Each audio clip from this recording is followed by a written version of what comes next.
Well-known Christchurch Deputy Mayor Norm Withers has always had "I get things done" on his election billboards. However, these boards will be absent this year as he prepares to bow out of local politics.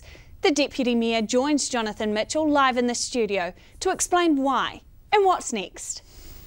Norm, you've decided to finish your local political career in October. Can you tell me your decision behind finishing there? Well, Jonathan, thank you. I've thought carefully about things, and I have been involved as an elected member now for 9 years, the last 3 of which I've been the Deputy Mayor, and proud to be so. But there comes a time in life where one must sort of pause and think about the future, and I think about family, and I think about a number of things, and I still have some unfinished business. I'm very involved with sport, and I want to get back and play a bit of tennis and play more golf and have time for family. I've got family overseas who I don't see so much of, and I just want to do some things before I'm sort of, shall we say, committed to a walking frame.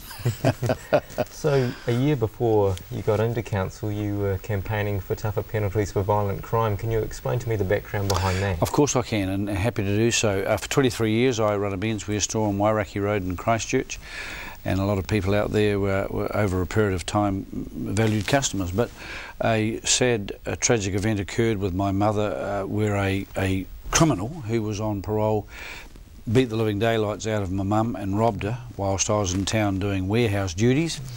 And the rest's history, because I declared that day publicly on TV nationwide that I'd do something about it, and I did. I conducted a referendum, and Mum came along and my good lady Raywin, and you know, we made a difference in terms of, I think it's fair to say that we defied the comments of various politicians that said you'll never get the numbers to force it, but they didn't know me well enough, because I'm a fairly determined individual, and we did get the numbers, and we did force the referendum, which was conducted in the 1999 elections, and I'm proud and pleased to say that we had a 92% vote in support. In fact, we got more votes for the referendum than the actual Labour Party did to get into power, so that there's a message there. So you could say you got things done. Well, I do. I don't muck around, and you know, truly, that made me feel good, because we set out to achieve something. The wording had to be approved by Parliament and everything else, and you pay for a referendum. A lot of people don't understand the difference between a referendum and a petition.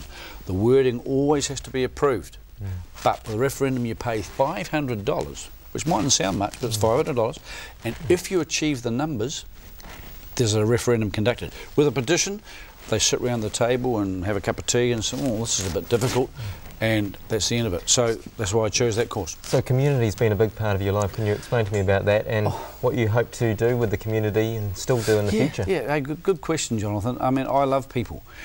I believe I'm a people's person. I'm not blowing my trumpet. I've been involved at a number of levels, high levels with sport throughout my career. I'm proud to say my daughter represented New Zealand at hockey and cricket. We're going to have to leave it there, Norm. Sorry, we've run out of time, but thanks very much for joining us. And good luck for the future, and good luck with what you're doing next. Thanks for joining us. Thank you.